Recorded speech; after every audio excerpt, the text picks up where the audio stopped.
もしそこまで混んでないけど混んでる、ちょいと混んでるぐらいだったら別に私はいいかなって感じ。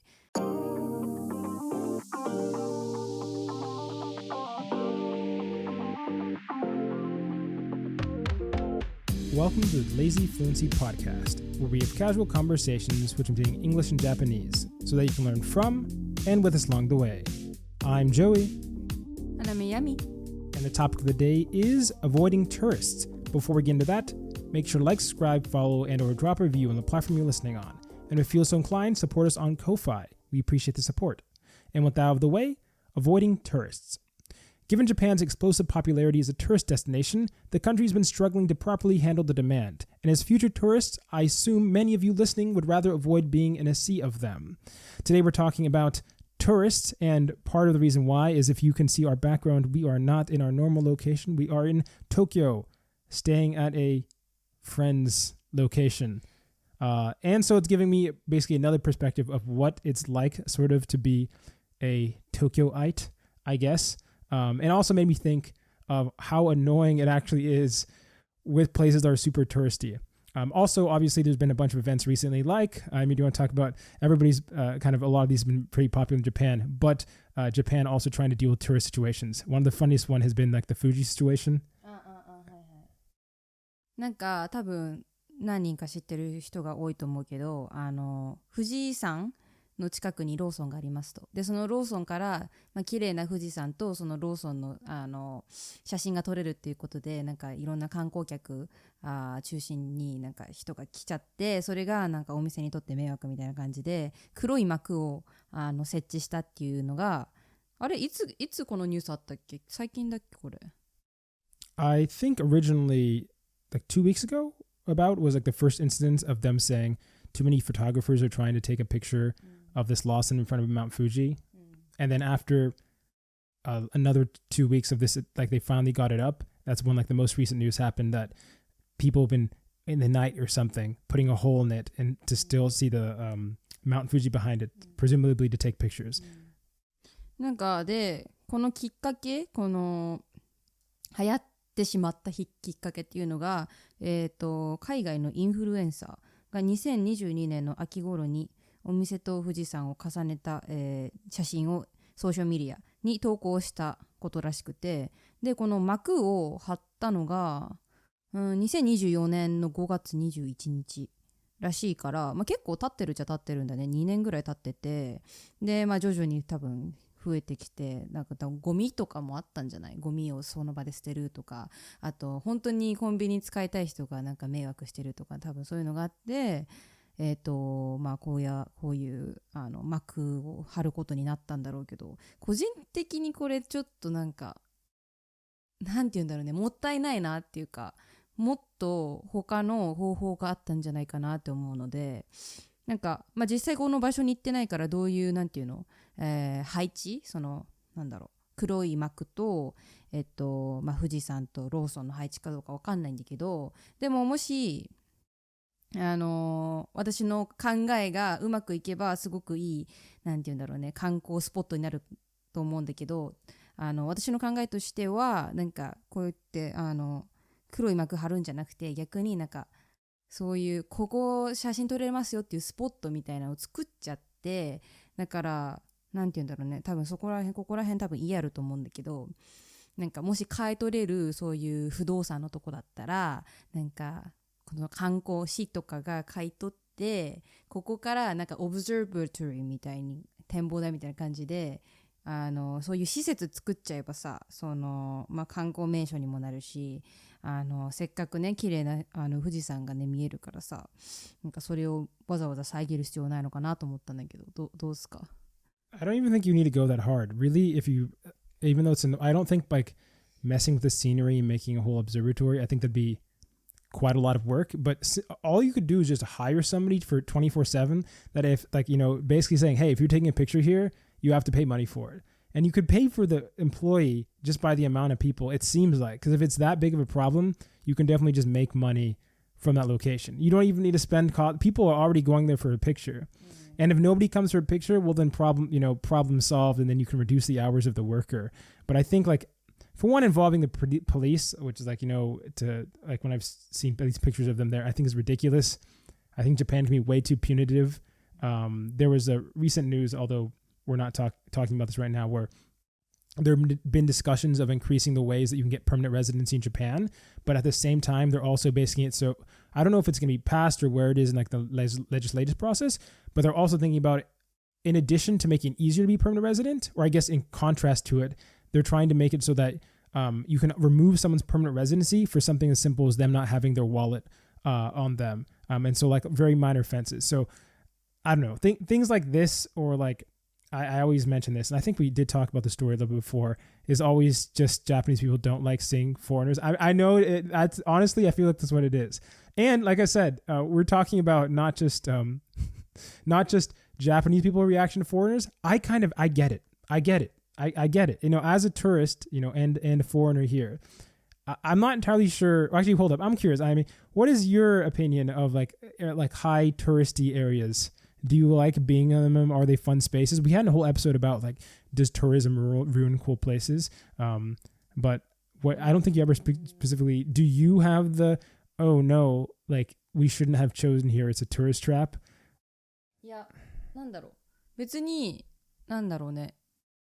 人が多い分に関しては、なんだろうね。なんか混雑してて、その行きたいところにたどり着くのになんか2倍時間かかるとかだったらすごく嫌だけど、もしそこまで混んでないけど混んでる、ちょいと混んでるぐらいだったら別に私はいいかなって感じで、なんだよ、more the merrier みたいな感じで、別にいいとは思うけど、なんかそういうたくさん人が来たことでなんか道路が汚くなるとかね、なんかゴミ捨てる人が多いとかだったら本当に嫌だし、あとはなんだろうね、思ったのが、なんか最近はインバウンド価格って言って、なんか多分外国人の人が多いからそのお店側もなんか値段を上げるとかね、そういうのが日本人に対してもあるんだったらちょっと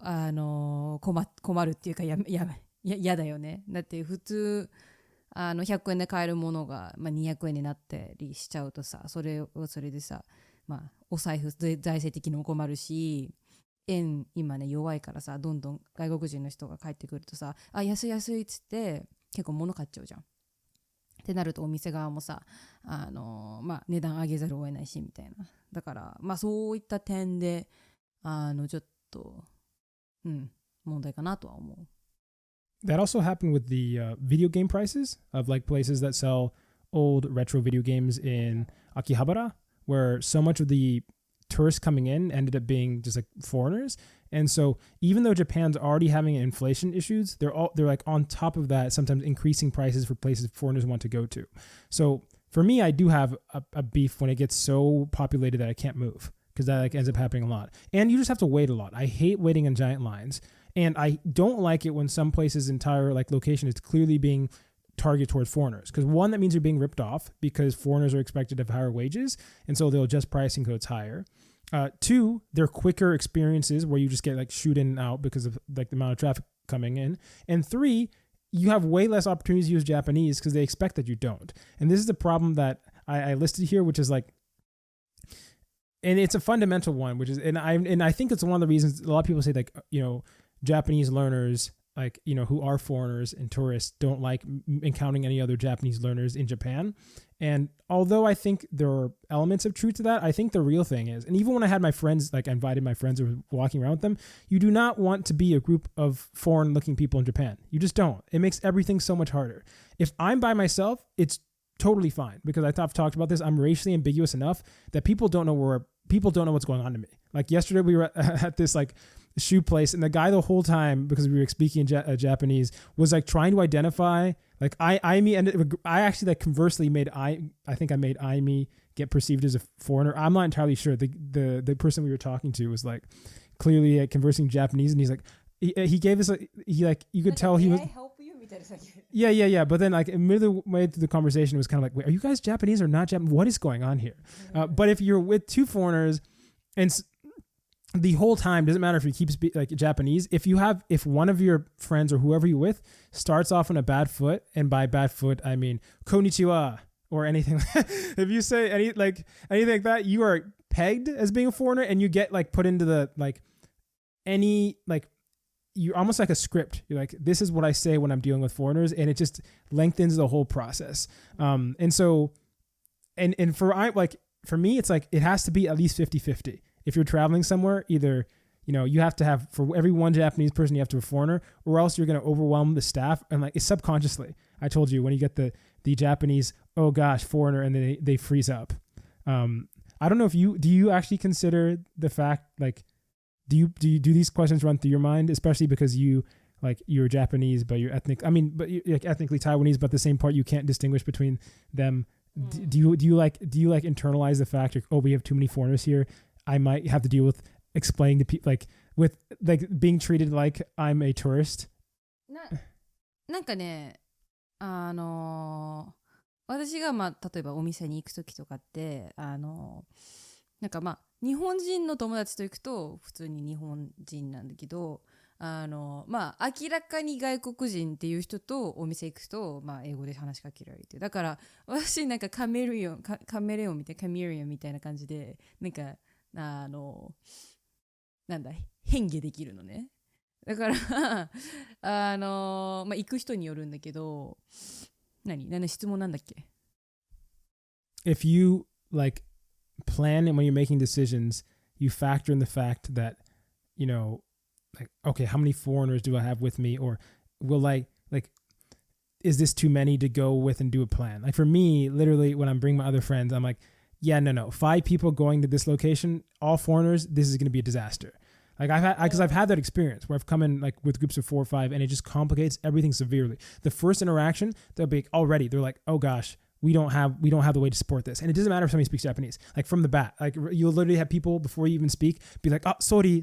And then they'll just leave and walk away. And you're like, oh, we just didn't. And they'll call the manager.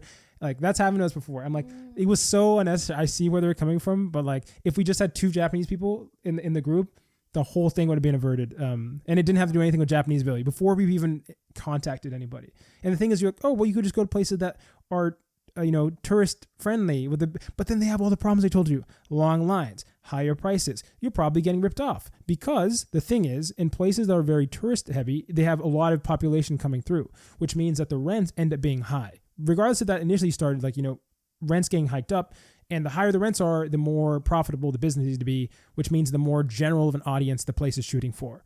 So it naturally basically prices out Japanese people.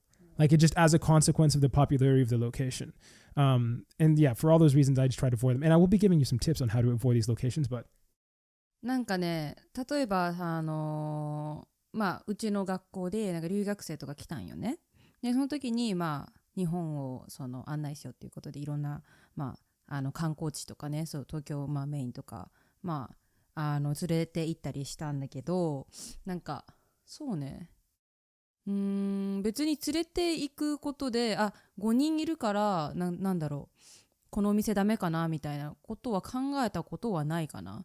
考えるべきなのかもしれないんだけど、別に考えたことはなくて、どちらかというとなんだろう、もっと私とあともう他の人がサポートできる範囲の場所とかを選ぶし、あと留学生たちが楽しめるところみたいな。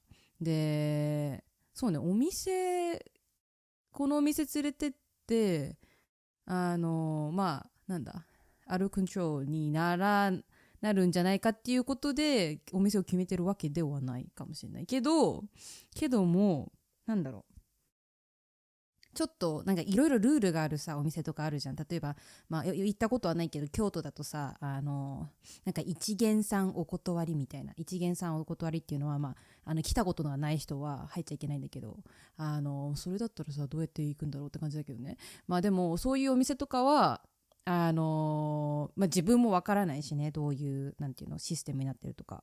あと例えば江戸前寿司とかでさ、結構タブーなこととかありそうじゃん。そういうこうしたらこうとか、変な目で見られるとか、そういうめちゃめちゃ厳しいところはちょっと行行きたくないというか連れて行きたくないなっていうのはある。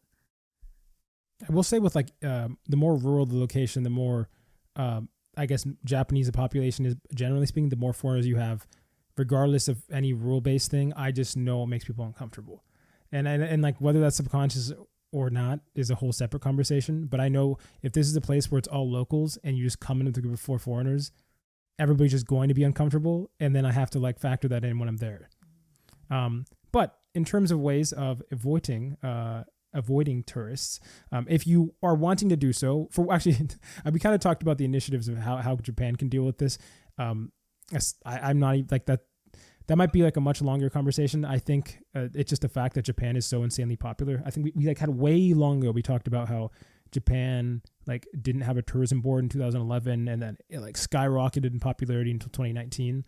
And then you had COVID, and then now, like, I would not be surprised to learn that in 5 years, like, it's on France levels of, even though it's a lot easier to travel to France, which is like 80 million people a year, because right now it's already another record-breaking year. But in terms of, so I kind of explained why I didn't like tourist locations. Now I'll be telling you. And so the thing is, I shouldn't be telling you. So I'll be letting you know, this lazy fluent listener, I'm doing you a favor here. By not going to the tourist locations, you're unintentionally hurting me. But we're here, I'm here to spread the good word. And so if you want to travel to Japan, how can you avoid these hyper tourist locations but still going to cool places? The first thing is, they're like 2 most popular places that people go into Japan are, I'm assuming you're aware of this. Mm-hmm. The 2 most popular places that everyone goes to on a trip to Japan. Shibuya?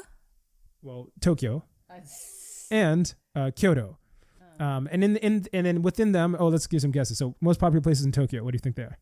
いや、渋谷じゃないの。渋谷、新宿、原宿、浅草、あとどこだろうね。新宿言ったよな。あと、スカイツリーも浅草ね、ほぼ。そんぐらいじゃない？ Akihabara as well. I feel like is one of those. All you need to do, so for one, let me just off the rip say, I guess that there's so much more to Japan than Tokyo and Kyoto, and for the vast majority of things you're going to want to be doing, you can do them not in those 2 prefectures. But if you still want to go to the prefectures, Tokyo, you have the Yamanote-sen. This is the most popular line people go on. There's another like Maruichi, which has some other places. Marunouchi, which is like Ginza. The no isn't written there, so as far as I'm concerned. But what I want to say is, there's a word for this in Japanese, right? Where basically you just go to the station that's 1 off of your destination and just check that place out instead. It's that simple.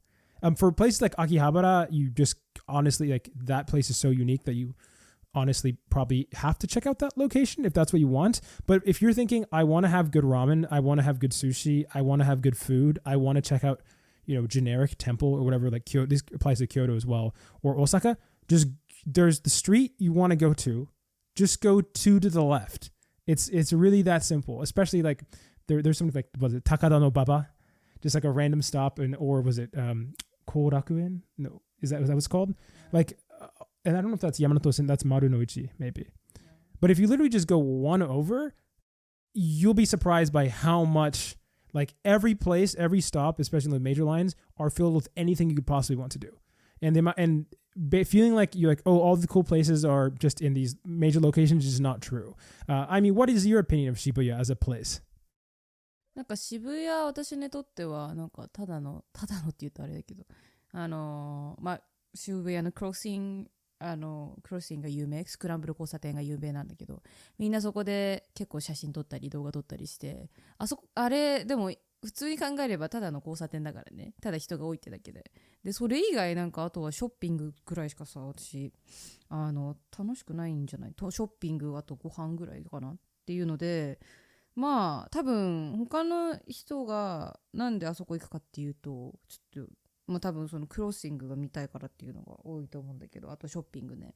だからそんなに魅力的には感じないね。渋谷だったら私はおすすめするのはなんだろうね、それこそ秋葉原であったり、浅草とか、日本風のなんかそういうの、見たいっていう人は浅草かな。でそのサブカルチャーとかなんかアニメとかそういう系が見たかったら秋葉原だしみたいな。でもなんか渋谷新宿っていうのはただただ人が多いだけでお買い物はめちゃめちゃできるけどね。だからそういうお買い物がしたいっていう目的だったら好ましい場所かな。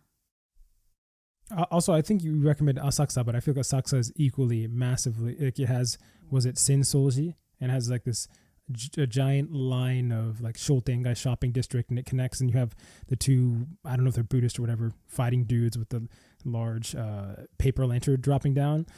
I think that's a good example where I honestly don't think it's worth, I mean, I think it's worth checking it out, like seeing it. So if you're going to these areas, seeing it is cool. But if you're trying to actually like eat somewhere, stop by, same rule. Imagine you're in Sensoji, you have this giant line, you see the endless line of people with all the stands with the, oh, by the way, as a general rule, if you see tax-free, you're probably getting scammed. Just as a general rule, if you see a tax-free thing, you're probably getting scammed.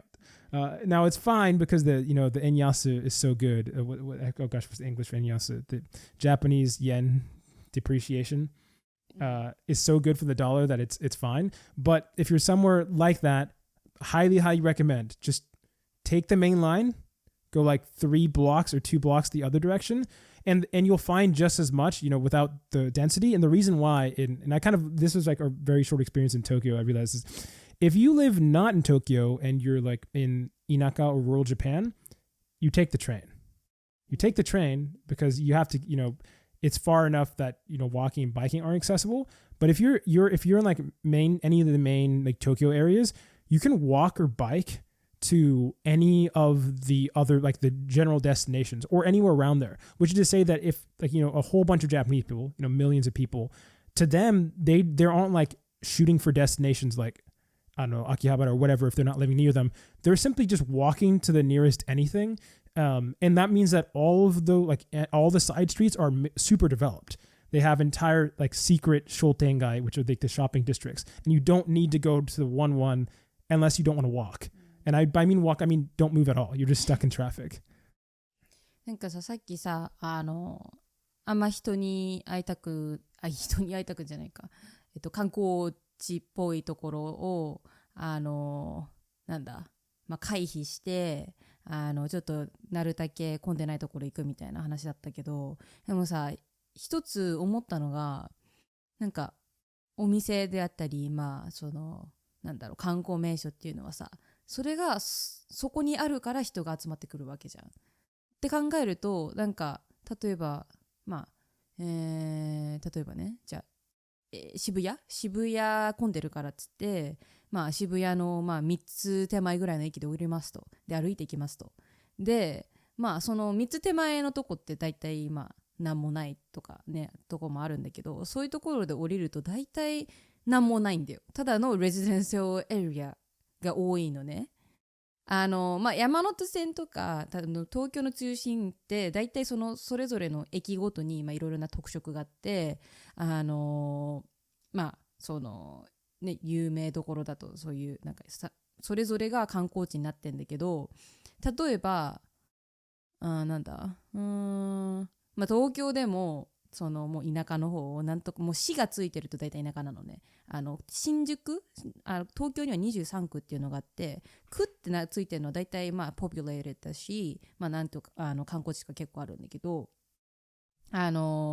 市とかの東京とかだと結構住宅街でなんもないんよ。だから、そこはもちろん観光客は少ないよ。だってレジデンシャルエリアだから。だからなんていうの、観光地行くんだったら人が多いのはもうしょうがないことだし必然的だと思うんだけど。Yeah, I just disagree with you. Mainly because, for one, I'm not saying you can't go to the places that are your main destinations. I'm just saying it's not, in my opinion, worth doing things there. You check out the thing you want to watch and just eat or whatever a little bit outside that area, unless you're going to like it's a place that's meant for food, like the fish market, like Tsukiji.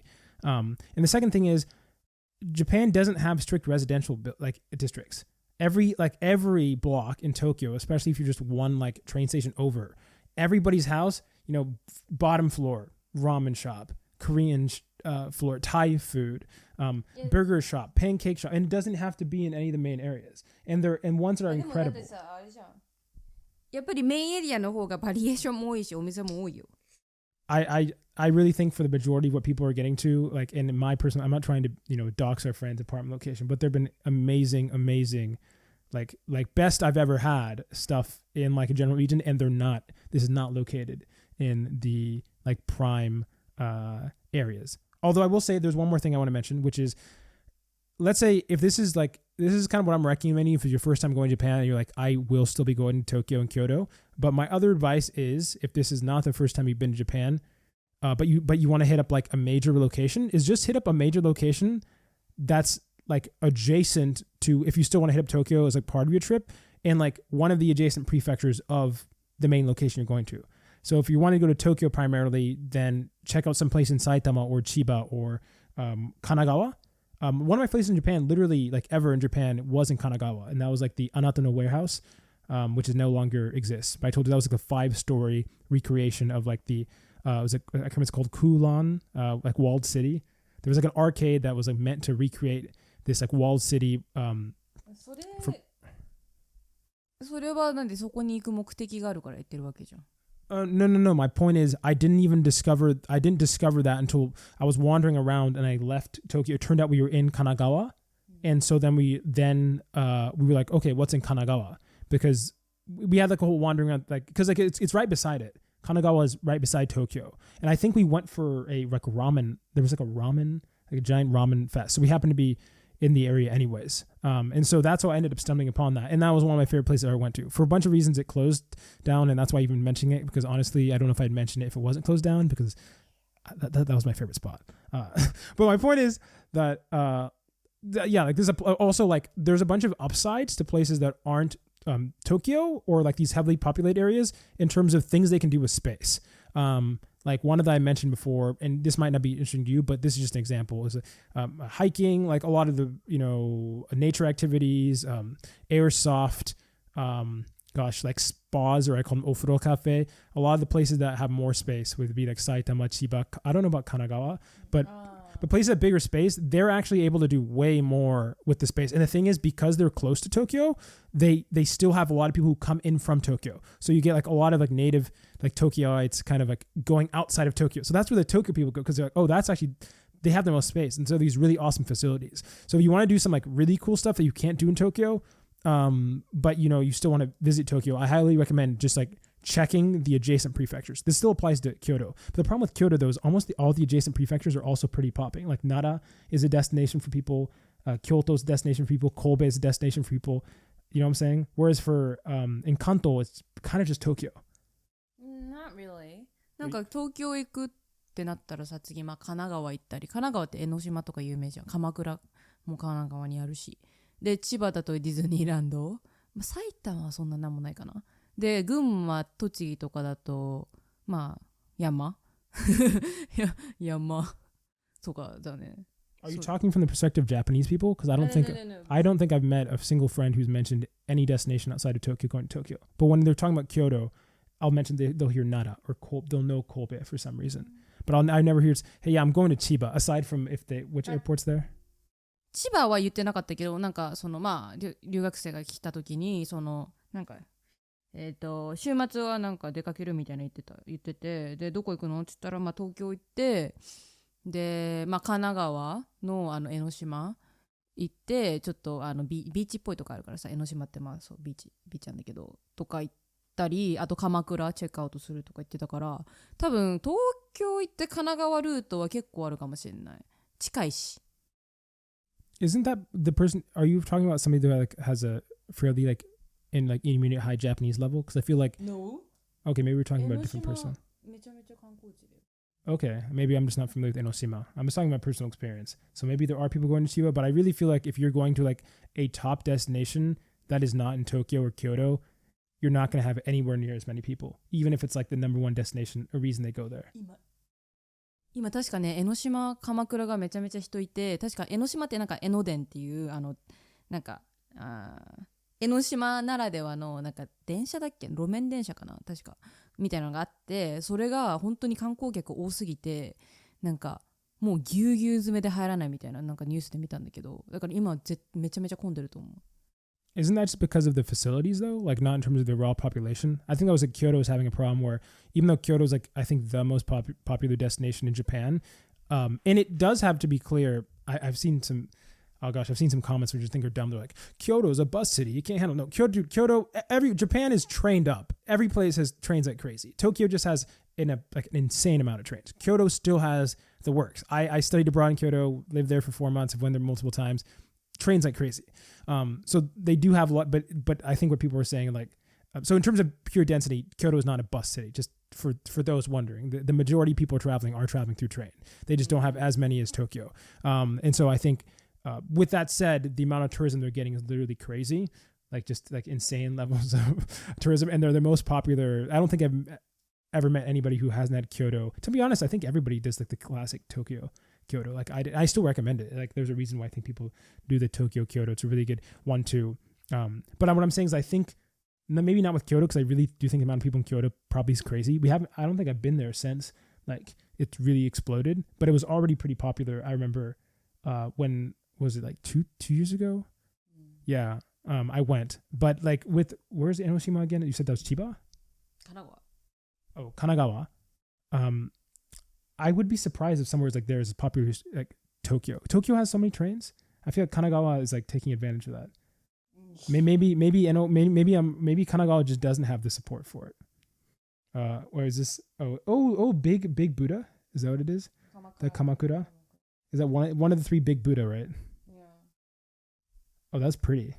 Oh, there's not that much space on there at all. That's why it's a small. Okay, I could see a place like that being overwhelmed. いやマジで江ノ島そうね江ノ島夏だともっと混むよ。みんなさなんていうのビーチだからさなんかサーフィンとかしたりとかあとツーリングとかね。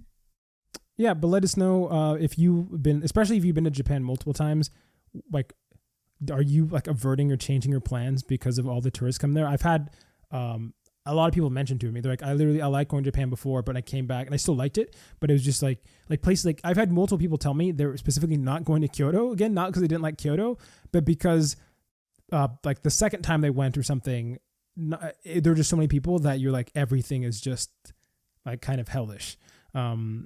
Yeah, let us know. 戻りました。We are back. 多分1ヶ月前ぐらいその田舎のいてについて話したんだけど、今回は東京のいいところについて話したいと思います。でまずその東京のアパートと私たちが住んでる田舎の方のアパートを比べようとしてるんだけど、あいみ感想は何でしょう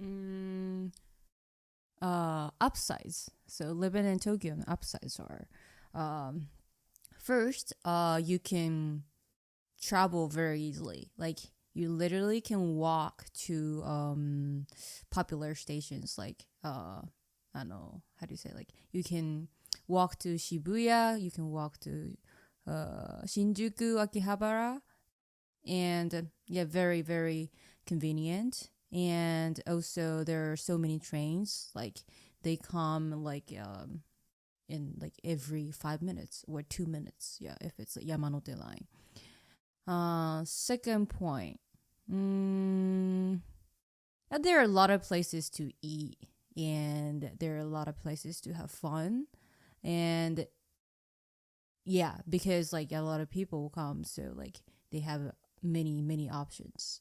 What do you think? いやでも本当は田舎の方と比べるとそのなんか食料がなんていうか選択肢が多いというよりもその選択肢は違うだけでと思うんだけど、なんかその田舎のところに関してはその店たくさんあるよ。そのなんかレストランとかもたくさんあると思うんだけど、ほぼ全部は和食。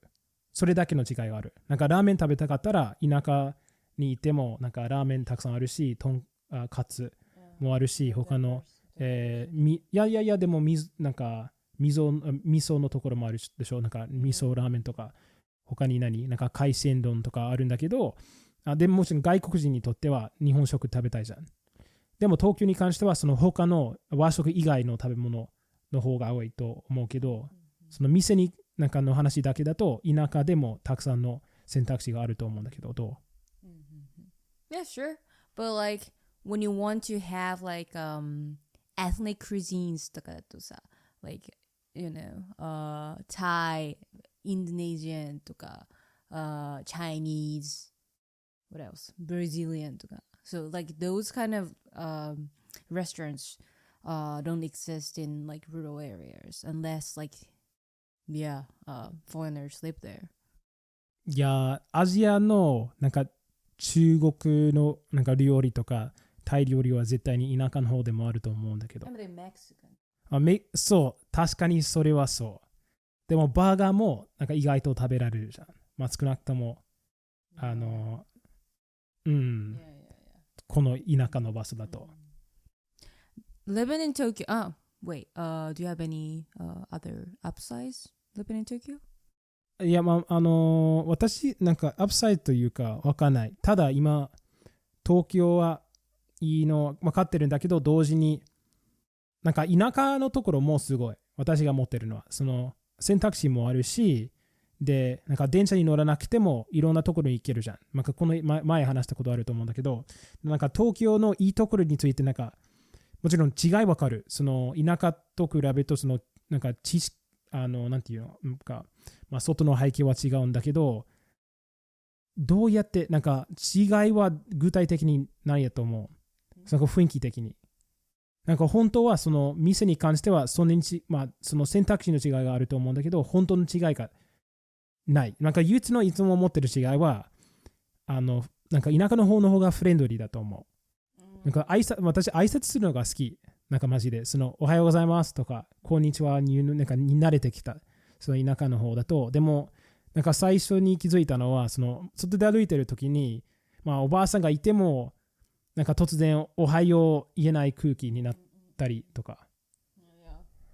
Yeah, that is kind of true. I also wanted to mention that like in downsize section. But for upsize, I thought there are more events like where people gather in Tokyo, like events like meetup events or yeah, that kind of stuff. Because yeah, since there are many people, they can have events which require a lot of people. And like I have been trying to join like meetup events where I live, but like I couldn't find a single meetup event where in the place where I live. So yeah, that's one of the upsides living in Tokyo. And also a lot of my friends I guess live close to Tokyo, and whenever I meet with my friend from high school, we meet in Tokyo because that's this is so Tokyo is the, how do you say, like 中間地点, like middle distant, how do you say, middle point かな? Middle point, yeah, between me and my friend. So every time I meet my friend, yeah, it's Tokyo. And the next upside living in Tokyo is that they have English options. I don't know, like I think you think having English option is any downside, but I think for people who cannot speak Japanese like very well, is really helpful because like you know people can understand English, and also they sometimes have English, and a lot of times have English menu. So yeah, I know you hate that, but yeah, like especially for people who just like visit like Japan for I don't know 1 or 2 weeks, they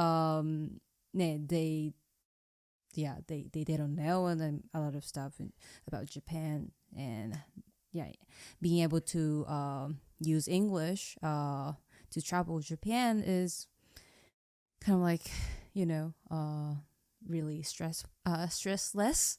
I think, for them. もちろんそれは悪い点だと思う。その英語を使ってることは本当に最悪。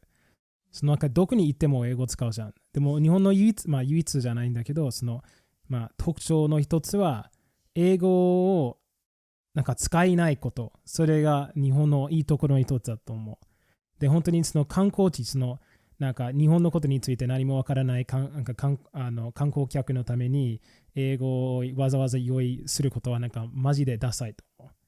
でもその日本語できない人存在しない。日本語まだできないという人しかいない。で、日本語勉強したくないからめんどくさいと思ったら、日本語勉強したくない人にとって、どうでもいいと思う。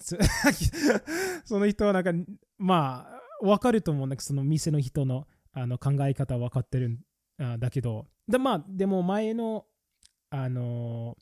友達じゃないんだけど、そのミートアップとかは、すぐに、なんか今日、なんか何があるとか、なんかイベントがなんかどれぐらいあるとかに関しては、それは東京の移転だと思う。なんか普段は田舎の方だと私の趣味はほぼ何もなんかできない。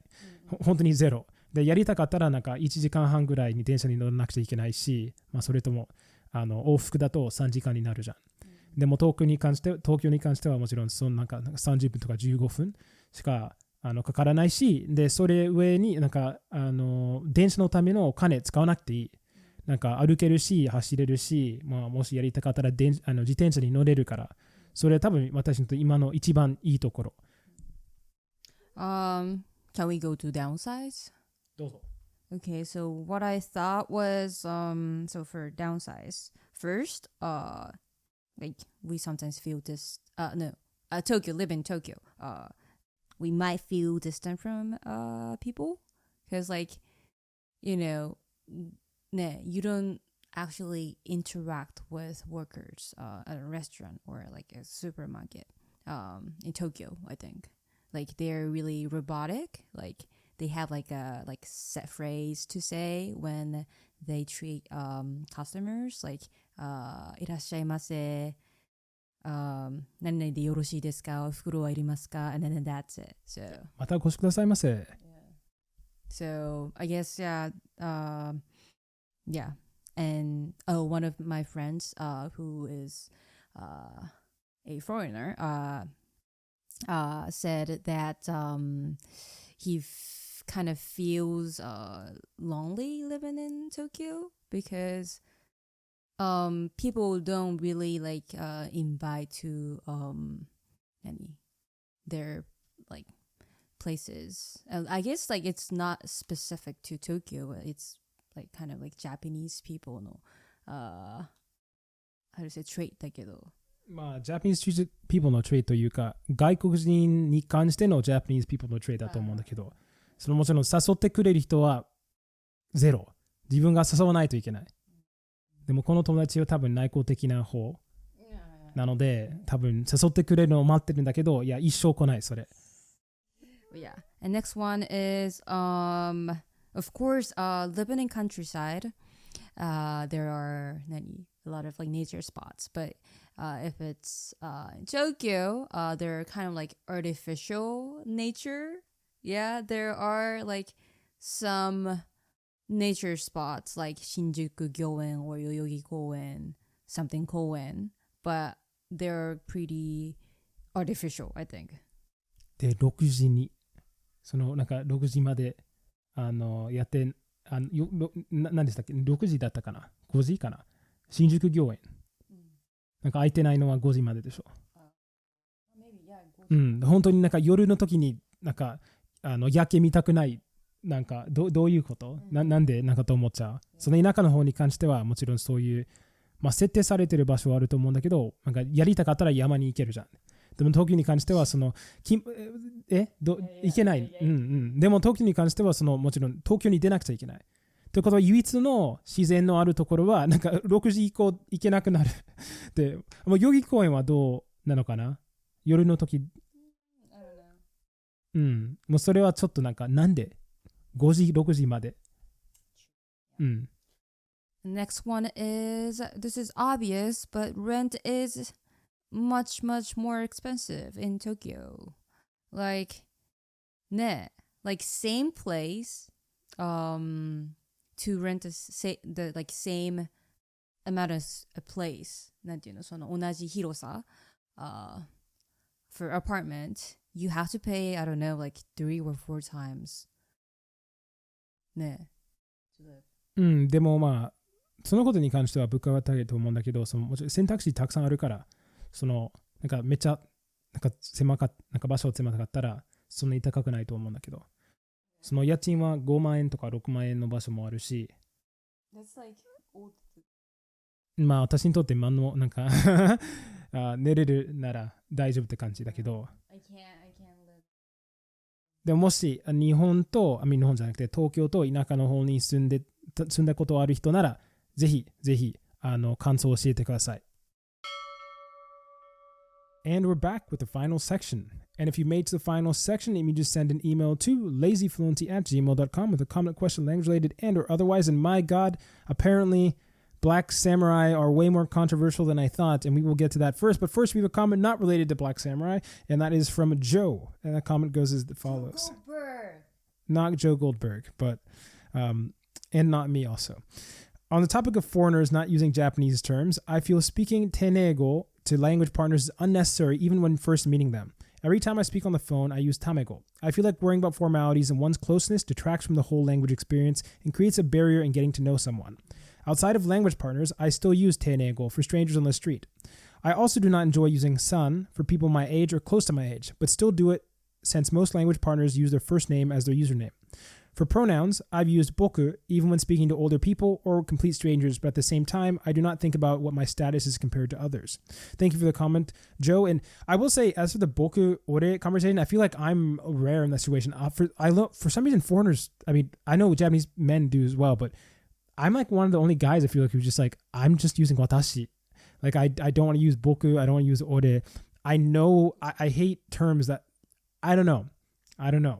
Like, actually, hold up. The foreign friends you know, do they use watashi or do they use boku? Or do you know anybody who uses ore? I have friends who use I. I, as in I. Like, no, I'm talking about English. No, but I'm saying you're... I know. Okay. No, but I'm wondering, do any of them use or boku? Or do they just use watashi?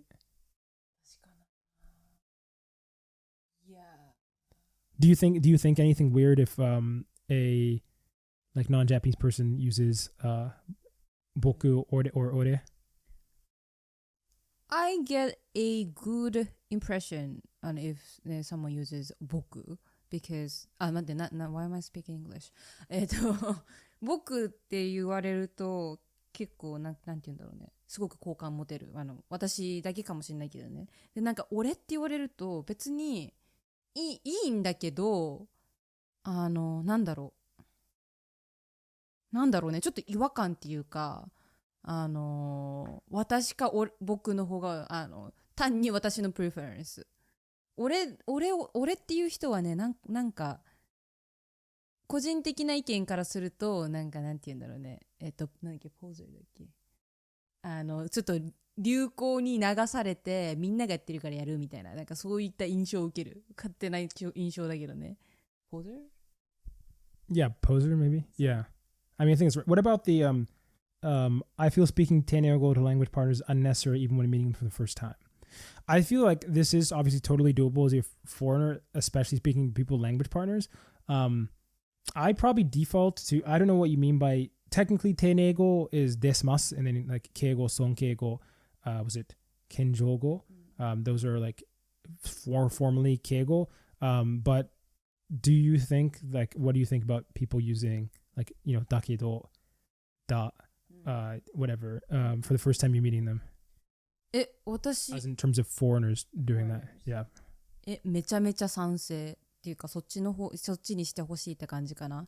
foreigners だけじゃなくて日本人に対してもなんかタメ口で話してほしいし、私はまあ後輩にタメ口でいいよって言っちゃうんだけど、なんでかっていうとそうするとさ、マジで後輩先輩とかの関係でその後輩がまあ私に対してまあ定年を話されるとさ、すごくディスタントに感じるんだよね。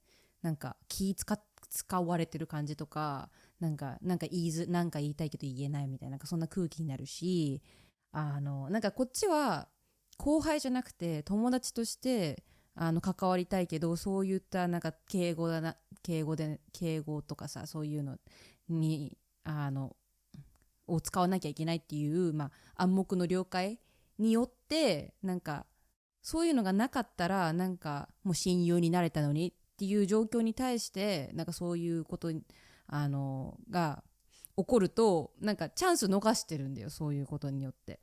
なんかちょっと待ってね。で、あとなんか一つなんか違和感を持ったのが、なんか今ジョブハントっていうかレジデンシーのためにしてて、で病院見学に行くのね。でその時に病院見学してるのは、全員ほぼほぼ、6年生か1個下の5年生なのね。で同い年だからさ、絶対タメ語でいいわけじゃん。けどなんかやっぱみんな初対面で知らない人だから、なんか敬語使うのね。けどやっぱりその敬語を使うってなった場合に、なんかちょっとディスタントになるし、私はちょっと仲良くなりたいし、相手のこと知りたいからちょっとタメ語使うんだけど、でもあっちはまだ敬語使ってるみたいな。でちょっとなんていうの、入れ違いみたいな感じが起きちゃう。そう。What do you think, though, if an elderly person speaks to you initially in Tamego? Because for me, it's a completely different vibe. Because when they're doing that, it's more. I feel like it's more of an assertiveness of their status being able to do it. If that makes sense. You know what I'm saying? Where it could be fine, obviously, because they might be fine with you responding in Tamego. But a lot of times, that's not the case, right? An older person speaks Tamego and expects you to respond in Teinego. So, like, what do you kind of want from the elderly, if that makes sense? Do you know what I'm saying? Like, if they start in Teinego, would that be better? わかんない。私がこの性格だから、全然平均的な答えじゃないかもしれないけど、私は全員タメ語でいいと思ってるから。けど、なんだろうね。わかる。なんか、先輩っていうか、人生の先輩であるっていう立場を利用して、なんか私のこと下に見てるんじゃないかみたいな思うのはちょっとわかるっていうか、感じだけど、もしそういう年上の人がタメ口喋ってる場合は、なんか私は仲良くしたいと思ってるのかなって思うから、個人的にはいいと思います。On a very related note, if people are wondering in the middle section, sometimes I'm speaking Tamego and sometimes I'm speaking Teinego. It's kind of just a whim of the moment. Obviously, with IME, it's like whatever works. But basically, sometimes I'm like, I just want to speak in, Teinego. We haven't done just speaking Keigo the whole time. That'd be kind of funny. The most common Japanese is probably the desu with like, slightly casual using kedo, whatever. なんか面白いのがね、私アントがいるのね、おばさんでさ、私のmy sister 姉はね、おばに対して敬語を使うのよ。おばってさ、親戚でファミリーなわけじゃん。けど敬語使ってんのね。多分年上、not actual family だから、ちょっと置いてのファミリーじゃん。おばってレラティブで。でも敬語使ってると。でも私は普通にタメ口でLINE とかするのね。だからなんかそのおばさんが言ってたのが、私の姉はなんか敬語使うけど、私はタメ口使ってるからなんか違うよねみたいに言われて、おばに敬語使うってさ、なんかすごくフィールディスタントじゃないと思って。どう Well, I mean, I definitely agree with you. I told you, maybe I didn't mention this, that I've had beef with a professor that I always mention that I have beef with, and I went to like my graduation ended up getting postponed. We had like a re-graduation type thing, and we just had beef because I'm really chill to my professors. And the third one, his goal in life is basically to convey to me that we're not chill because we've had stuff in the past. And I used Tamego here for 1 second. He's like, nande keigo tsukawanai no? Like very quickly. I'm like, bro, you didn't say keigo in that response? If you're not going to speak to me keigo, then fuck off. That's what I was thinking. Like, but yeah, no, we still beef. I mentioned most of the time, you can definitely guess that we have other stuff. But anyways, time to talk about Black Samurai. And we'll start it with discussions about race. And this is a comment from Eldon. We had a lot of comments that I wasn't able to talk to. One of them, I think, which is blatantly racist, which is why I'm not mentioning it. But Oddity had a great comment. But we're just going to read this one from Eldon. I think maybe the reason Japanese people don't care about the race representation of characters in anime is because the art style and, of course, language is inherently Japanese, and that's enough to satisfy. Whereas I can imagine a J-drama set in high school with an ethnic protagonist being a hot topic. Lol. I feel where you're coming from here, Eldon, but I would say that if we just assume that let's take a normal anime, but everyone's black, I don't think the Japanese language or the art style would be enough to satisfy. I think it's specifically because whether it be where animation came from the West or just because of literally colorism, just being like white being revered across basically everywhere in the world, like Africa, India, East Asia. That's kind of why it's been normalized. But I don't think you just take a normal anime, you don't explain anything, everyone's just black, but they have the anime art style. Like, you know what I'm saying? Imagine it's just like, I don't know, like My Hero Academia, but all the characters are black instead of like white. Do you think there'd be like any comment about it? Totally, it would be. It'd be such a norm. Or like, do you know Takagi-san? Karakai Jozu Takagi-san. Do you know like how that look like though? Like the characters. They basically look like a white kid with the brown hair, and then like a girl as well with like they both look like a white boy from like some. なんか学園ものでさ、全部まあ黒人だったらどう思うかでしょ? Yeah, but everything's the same. Still the anime art style. It's just they tint their skin. Imagine the characters. They just make them, let's say my color at the very least. Everybody's randomly just a little, because they're randomly white. So why not randomly make them, a little darker? いや、なんか思ったけどさ、そのスキンカラーワイズだとさ、日本人の今時の若い人ってめっちゃ白いよ。なんならコケイジャンより白いよ。Korean. Yeah, but that's not how they're played in anime. You know what I'm saying? I'm not saying they're like Korean white or like anything like that, or they're like what's it called? Because Japanese people, a lot of them like are tanner than I am. We kind of talked about this maybe before, but or equally as tan as I am. There are but this skin color, or he's like slightly less dark than me, is very common with Japanese men. I've seen like not. Or like your skin color even. Your skin color is not. Hold up. Look on the camera. It's not that much lighter than. Okay. 私はめちゃめちゃ焼けてる方だよ。なんでかっていうと私I don't put sunscreen on my arms なんだけど、でこれまあ面白いのがさ、私まあ今月リハブで回ってたのね。でリハブだとさ MMT って言ってマソーのストレングステストがあるんだけど、これをなんかプロフェッサーにじゃあ腕出してちょっとやろうみたいな感じでこうやって前に出したの。そしたら君めっちゃ焼けてるねみたいに言われて、だから私は本当にめちゃめちゃ焼けてる方なのね。で時で私が覚えてるのがまあジュニアハイスクールの時にみんな周り白いのよ。本当に気使ってる人もマイフレンドで一人室内でも朝起きた瞬間になんだ日焼け止めサンスクリーン塗ったりとか、あとそうね、みんな日焼けしたくないからっつって日傘ってわかる？その日よけのために帽子とかじゃなくて傘があるんだけど、なんかそういうのも若い子はみんなほぼほぼみんな使ってるし。I don't think you're making the point that I think you're trying to make. What I was trying to say was that with Japanese people, they're not naturally like super white. And then so you're giving examples of, elementary school children are like putting on sunscreen indoors or using the shade umbrellas or whatever.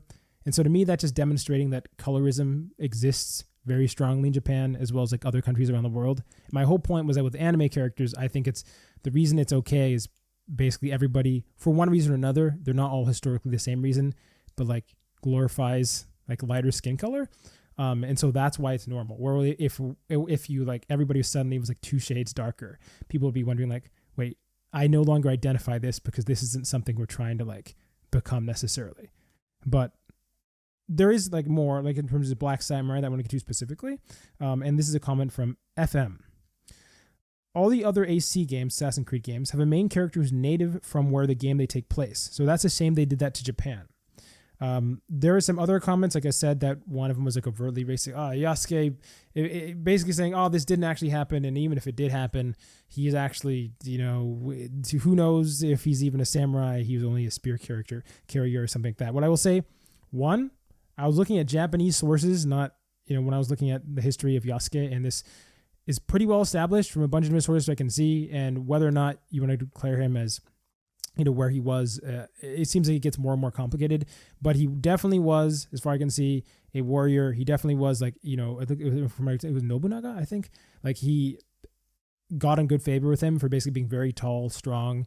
And he definitely did, it looks like, start from being a slave. What I could tell is more specifically, I think he was like a guard for a Christian missionary, I think, so wasn't part of a larger army, and then he ended up getting taken as a slave, and then he slowly like worked his way up his ranks. He was also in like some sumo imagery. I saw some of the pictures they have, like depictions of him and different stuff. So yeah, from what I can, definitely did exist. That's the one thing. And two, remember the Assassin's Creed game, the other protagonist is a woman, a Japanese woman. So they didn't not have a woman as one of the protagonists. There are two protagonists. One of them is a Japanese woman.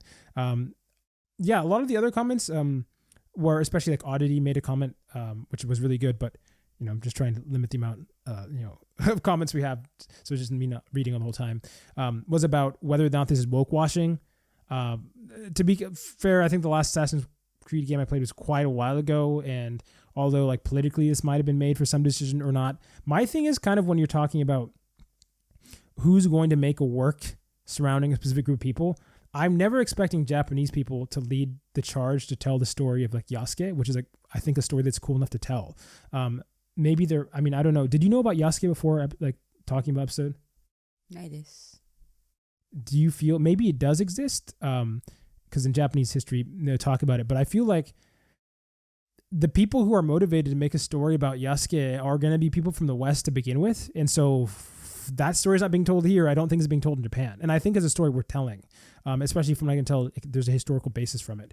So I don't specifically think, maybe Assassin's Creed's incentives were like that, but I feel like this is a cool enough story to tell. And with Assassin's Creed, it seems like it's right up the alley of a story that's worth telling. But it's kind of like, I wouldn't expect Japanese population to feel the need to tell a story about a like Zainichi Korean, for example. And I feel like Zainichi Korean people are probably going to be the ones who tell it. In a similar way, I think it's totally natural for America, an American company. Actually, I can't remember if it's in Montreal or Canada.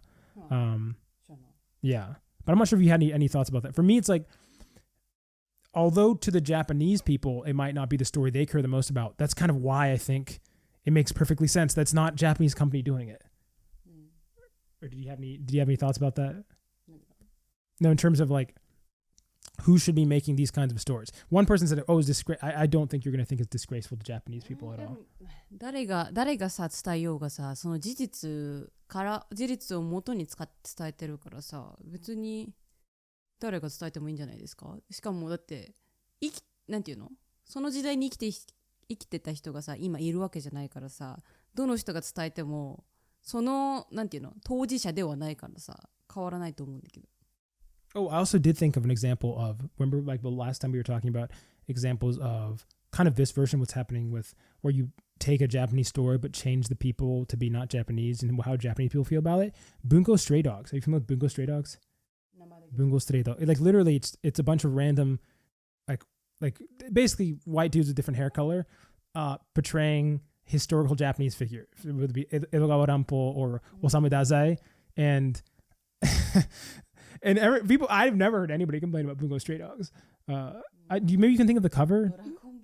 ドラゴンボールでさ、なんか映画あったの覚えて、なんかね、実写版の映画があって、それがね、日本人じゃなかったのがちょっと違和感があった。全部さ、確かホワイトだか、全員じゃないけど、メインキャラクターの、なんだっけ、悟空だっけ、がホワイトで、なんかすごく違和感があったね。日本のアニメだからさ、あれ。漫画か。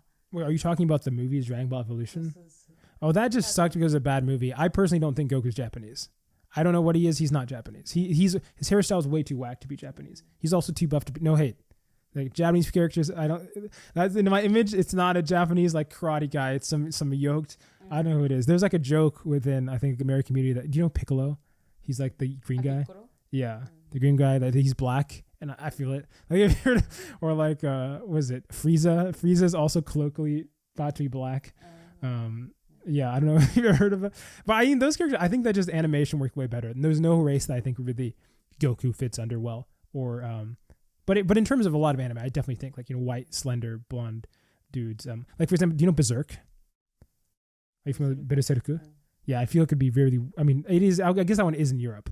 So that one's fair. But like, I feel like there are a lot of characters that look like that. And it'd be very weird to me to see a Japanese guy who's supposed to embody that character. But yeah, as for, I'm not here to have a debate about the historical accuracy of Yasuke. That'd take way too much time to look into all that. But yeah, thank you for the comments.